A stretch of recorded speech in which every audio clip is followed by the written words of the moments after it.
Kitab Ulangan. Apabila Tuhan Allahmu sudah melenyapkan bangsa-bangsa yang negerinya diberikan kepadamu oleh Tuhan Allahmu, dan engkau sudah menduduki daerah mereka, dan diam di kota-kota dan rumah-rumah mereka, maka engkau harus menghususkan 3 kota di dalam negeri yang diberikan Tuhan Allahmu kepadamu untuk diduduki. Engkau harus menetapkan jauhnya jalan dan membagi dalam 3 bagian wilayah negeri yang diberikan Tuhan Allahmu untuk dimiliki olehmu, supaya setiap pembunuh dapat melarikan diri ke sana. Inilah ketentuan mengenai pembunuh yang melarikan diri ke sana dan boleh tinggal hidup. Apabila ia membunuh sesamanya manusia dengan tidak sengaja dan dengan tidak membenci dia sebelumnya.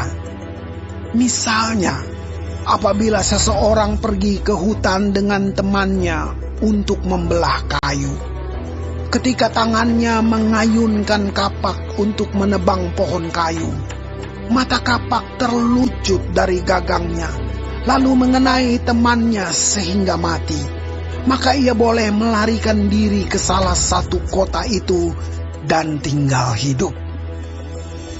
Maksudnya supaya jangan penuntut tebusan darah, sementara hatinya panas, dapat mengejar pembunuh itu. Karena jauhnya perjalanan menangkapnya dan membunuhnya, padahal pembunuh itu tidak patut mendapat hukuman mati, karena ia tidak membenci dia sebelumnya. Itulah sebabnya aku memberi perintah kepadamu, demikian, 3 kota haruslah kau khususkan. Dan jika Tuhan Allahmu sudah meluaskan daerahmu nanti, seperti yang dijanjikannya dengan sumpah kepada nenek moyangmu, dan sudah memberikan kepadamu seluruh negeri yang dikatakannya akan diberikan kepada nenek moyangmu. Apabila engkau melakukan dengan setia perintah ini, yang kusampaikan kepadamu pada hari ini, dengan mengasihi Tuhan Allahmu, dan dengan senantiasa hidup menurut jalan yang ditunjukkannya, maka haruslah engkau menambah 3 kota lagi kepada yang 3 itu, supaya jangan tercurah darah orang yang tidak bersalah di negeri yang diberikan Tuhan Allahmu kepadamu menjadi milikmu, dan hutang darah melekat kepadamu. Tetapi apabila seseorang membenci sesamanya manusia, dan dengan bersembunyi menantikan dia, lalu bangun menyerang dan memukul dia sehingga mati, kemudian melarikan diri ke salah satu kota itu, maka haruslah para tua-tua kotanya menyuruh mengambil dia dari sana dan menyerahkan dia kepada penuntut tebusan darah, supaya ia mati dibunuh. Janganlah engkau merasa sayang kepadanya. Demikianlah harus kau hapuskan darah orang yang tidak bersalah dari antara orang Israel, supaya baik keadaanmu. Janganlah menggeser batas tanah sesamamu yang telah ditetapkan oleh orang-orang dahulu di dalam milik pusaka yang akan kau miliki di negeri yang diberikan Tuhan Allahmu kepadamu untuk menjadi milikmu. 1 orang saksi saja tidak dapat menggugat seseorang mengenai perkara kesalahan apapun atau dosa apapun yang mungkin dilakukannya.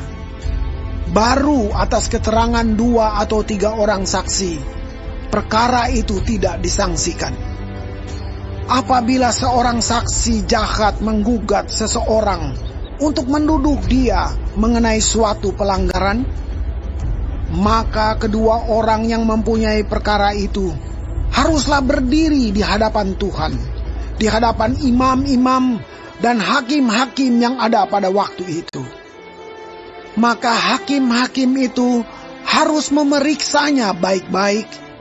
Dan apabila ternyata bahwa saksi itu seorang saksi dusta, dan bahwa ia telah memberi tuduhan dusta terhadap saudaranya, maka kamu harus memperlakukannya sebagaimana ia bermaksud memperlakukan saudaranya. Demikianlah harus kau hapuskan yang jahat itu dari tengah-tengahmu.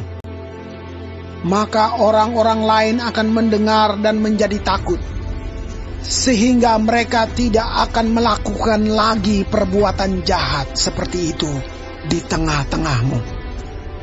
Janganlah engkau merasa sayang kepadanya, sebab berlaku nyawa ganti nyawa, mata ganti mata, gigi ganti gigi, tangan ganti tangan, kaki ganti kaki.